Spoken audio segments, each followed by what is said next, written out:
네, 안녕하세요. 중수자입니다. 10월 8일 두 번째 영상이고요. 이제 삼성전자 잠정 실적 발표랑 이제 반도체 전망에 대해서 영상을 좀 찍어볼 거예요. 이제 삼성전자 잠정 실적이 나오기 전에 레포트들이 굉장히 많이 나왔단 말이에요. 그래서 예상 추정치가 영업이익 기준으로 7조 정도라고 예상을 했는데 결국에는 이제 7조 7천억으로 예상치보다 더 잘 나왔어요. 조금 더 상승할까라는 그런 생각을 했는데 오늘 아무튼 결과적으로는 상당히 좀 좋았죠. 그래서 이제 앞으로 우리가 생각을 해야 될 것은 4분기는 어떨지, 그리고 이제 본격적인 반도체 가격 반등이랑 2020년의 전망은 어떨지에 대해서 생각을 해보는 것이 중요할 것 같습니다. 지금 실적이 이제 잘 나오면서 레포트가 그 전에 나왔기 때문에 오늘은 이제 이미 그런 가격들이 다 시장에 반영이 돼가지고 크게 오르지는 못할 것으로 예상을 했는데 생각보다 굉장히 많이 올랐습니다. 그래서 개인적으로도 이제 원익 IPS를 목표 비중에 지금 한 60%만 좀 가지고 있었는데, 왜냐면은 이렇게 레포트가 나오고 실적이 이제 단기 피크죠. 단기 피크를 치면은 약간 이제 하락을 할 것으로 생각을 하고,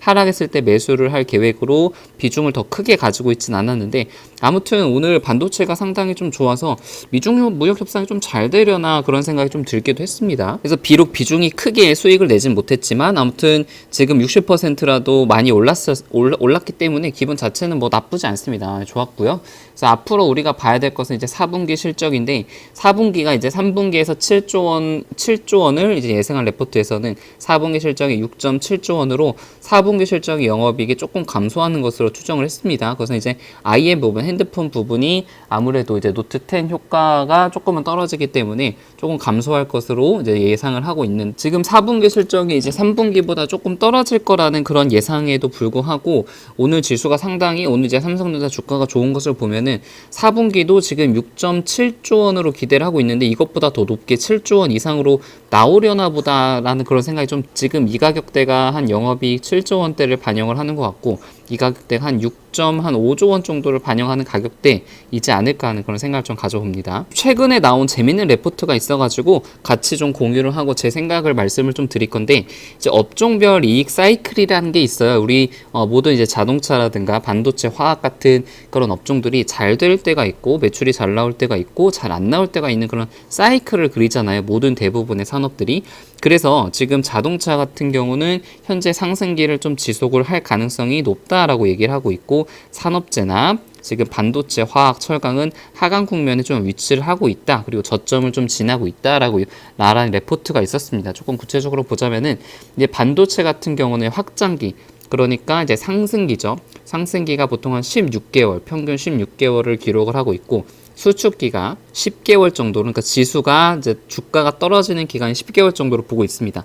자동차는 반면에 19개월로 확장기가 조금 길죠. 그리고 수축기는 이제 10개월 정도인데, 자동차 같은 경우는 2018년 12월을 저점으로 회복기에 지금 진입을 했다라고 얘기를 하고 있고, 2019년 5월 기점으로 이익이 계속 상승하는 그런 상승 추세에 있다라고 생각을 하고 있습니다. 그래서 아직까지는 1년 이상 이익이 확장될 여지가 높기 때문에 지금은 이제 상승 중간 정도에 와 있다라고 지금 보고 있고, 그 차트를 좀 보면은 지금 2018년 10월달 한 11월달을 저점으로 해가지고 상당히 많이 올랐습니다. 거의 한 7, 80% 정도 오른 것 같은데 저점 기준으로 지금 이 레포트로 따지면은 상승이 한 19개월 정도 지속이 된다고 보니까 지금까지 봤을 때는 상승이 어떤 중간 정도 와 있는 것이 아닌가, 그러면은 여기서 좀 추가적으로 상승할 가능성이 높다라고 보고 있는 거죠. 지금 레포트에서는. 근데 재밌는 게 반도체랑 화학이 수축 기간 10개월 정도라고 보았는데 지금 2019년 이제 12월부터 이제 2020년 1월이 이익 사이클의 저점이라고 좀 보고 있어요. 근데 되게 재밌는 게 2017년 11월, 12월부터 지금 2018년 12월까지 하락을 하다가 지금 반등을 한 걸 보면은 거의 한 12개월 하락을 정확하게 했습니다. 그래서 지금 레포트에서 말한 것이 하락 사이클이 거의 좀 정확하게 들어맞은 것이 아닌가 하는 그런 좀 생각이 들어요. 그래서 지금 사이클상 반도체는 이익 사이클의 저점에 와 있고 화학도 좀 저점에 와 있죠. 그래서 여기보다 지금 조금 더 하락을 할 수는 있지만 지금 이런 사이클 저점을 찍고 이제 다시 터닝 어라운드를 하기 시작을 하면은 그 상승률이 더 가파를 것으로 생각이 되고 있죠.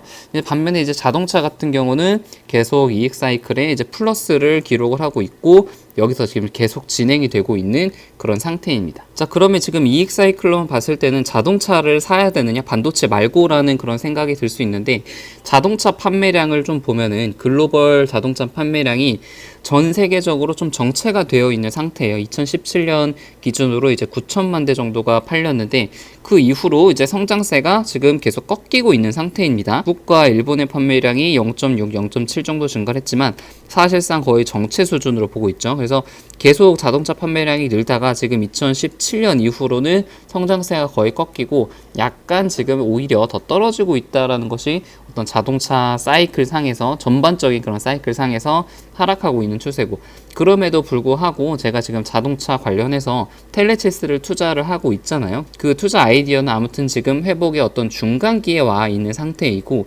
AVM 같은 경우는 자동차에 계속 더 앞으로 나올 신차들에는 거의 무조건 들어갈 것이기 때문에 그런 모멘텀으로 투자를 하고 있는 거죠. 그리고 당연히 이제 비메모리 반도체 설계를 하는 기업이기 때문에 국가에서도 밀어주는 산업이어서 계속 투자를 하는 그런 모멘텀을 가지고 있습니다. 결국에는 이제 반도체가 자동차보다 더 좋을 것이라는 그런 생각을 가지고 있는데, 반도체가 많이 팔리는 것이 세 가지를 생각을 할 수가 있어요. 첫 번째가 당연히 우리 핸드폰, 모바일 쪽이죠. 모바일과 두 번째가 서버, 데이터 센터, 그리고 세 번째가 PC인데 뭐 노트북이나 우리 컴퓨터에 들어가는. 근데 사실 PC는 사실상 거의 반도체 상승에 크게 기여를 하지 못하고 있어요. 반면에 이제 모바일 같은 경우가 좀 재밌는데, 핸드폰 판매량 자체는 이제 자동차랑 마찬가지로 2018년 4분기 이후에는 계속 좀 제자리 걸음고 있고 판매량이 계속 추락을 하고 있는 상태입니다. 근데 지금 올해부터 5G 폰이 새롭게 출시가 되고 있고 사람들이 어떤 바꾸려는 구매 욕구가 솔솔 들어오고 있단 말이에요. 그래서 침체된 스마트폰 시장 2020년부터 5G로 좀 회복세가 들어오지 않을까 하는 그런 생각을 갖고 있죠. 2018년이 이제 15억대에서 2019년이 7억 1000대로 조금 줄었습니다. 근데 이제 2020년에는 다시 이제 반등을 할 그럴 전망이죠. 5G 핸드폰 때문에. 근데 사실 지금 핸드폰 판매량보다 더 중요한 거는 그 핸드폰에 들어가는 반도체의 퀄리티가 지금 우리가 예전에 이제 쓰던 LTE 폰에 대비해서 가격이 더 높다는 거예요. 그래서 반도체 가격을 비교를 했을 때 1.85배 정도 가격 차이가 좀 있다는 거죠. 그래서 지금 5G 핸드폰이 더 많이 팔리면은 파이가 커질 뿐만 아니라 여기에 들어가는 반도체 그 단가도 더 높아지기 때문에 당연히 지금 반도체 회사들 삼성전자나 SK 하이닉스 입장에서는 당연히 수혜를 받을 수밖에 없고, 조금 구체적으로 보자면은 지금 메모리 쪽 반도체는 이제 평균 59달러에서 5G가 이제 85달러로 더 증가를 하게 되는 거고, AP 그러니까 이제 비메모리 쪽도 마찬가지죠. 15달러에서 33달러, 27달러에서 56달러, 거의 2배 가까이 이제 비싸지게 됩니다. 그래서 이제 5G 도입으로 반도체 산업의 추가적인 이익이 올해 한 5억 정도로 달성이 예상이 되는데, 내년에 5G 핸드폰이 굉장히 많이 팔릴 것으로 기대가 되고 있잖아요. 그래서 내년에 59억 달러 정도의 그 추가 수익이 기대가 되고 있는 그런 상태죠. 사실상 지금 5G라고 해가지고 대부분 이제 장비 업종들이 많이 집중이 되어 있는데, 그 중에 이제 가장 크게 수혜를 받을 섹터도 반도체라는 것이 거의 제 생각엔 확실한 것 같아요. 그래서 2019년과 2020년을 대비해서도 퀄컴 쪽과 이제 삼성전자 쪽에서 반도체 예상 출하량이 굉장히 많이 증가를 하고, 글로벌 5G 통신 반도체 점유율도 삼성이 굉장하게 치고 나갈 것으로 기대가 되고 있죠. 그리고 이제 5G 통신 반도체 시장 규모도 2019년을 기점으로 굉장히 크게 증가를 할 그런 전망이고요. 자, 그래서 그때도 한번 말씀을 좀 드렸지만 마이크론이 하락하는 디램 값에도 불구하고 대만이 디램 라인을 증설한 것이 2019년 8월달, 그러니까 얼마 안 됐습니다. 이때 기사가 나왔고, 가격이 이제 투자 금액이 15조 원으로 굉장히 큰 그런 투자를 하는 거고, 디램 한 개 라인을 내년 4분기까지 완공을 할 것이고, 수요에 따라서 한 개 라인을 추가로 건설을 할 수 있다고 얘기를 하는 거 보면은 확실히 지금 시장에서 아직 수면 위로 많이 드러나진 않았지만 지금 여기에 참여하고 있는 메모리 반도체 플레이어들은 이 상당히 시장의 어떤 변화를 빠르게 감지를 하고 있는 것처럼 보이고 있습니다. 그래서 당연히 사용이 될 것이 IoT 쪽과 아까 계속 말씀드렸던 5G 시장에 반도체가 굉장히 많이 쓰일 것이 거의 자명하기 때문에 이런 공격적인 투자를 하는 것이죠.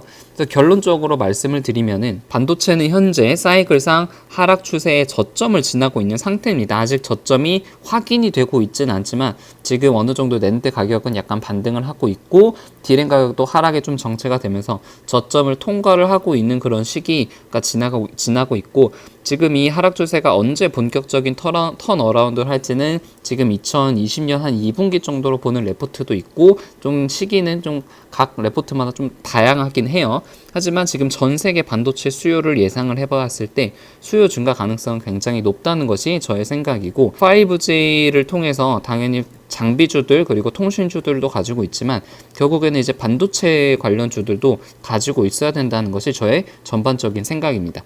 제가 이제 공부한 내용들을 조금 공유를 했고, 이것을 토대로 적절한 좋은 가격에 지금 무턱대고 막 풀매수를 하시면 절대 안 되겠죠. 그래서 적절한 가격, 조정이 적절하게 보였을 때 분할 매수로 대응하는 것이 계획입니다. 네, 여기서 영상을 좀 마치겠습니다. 이상입니다.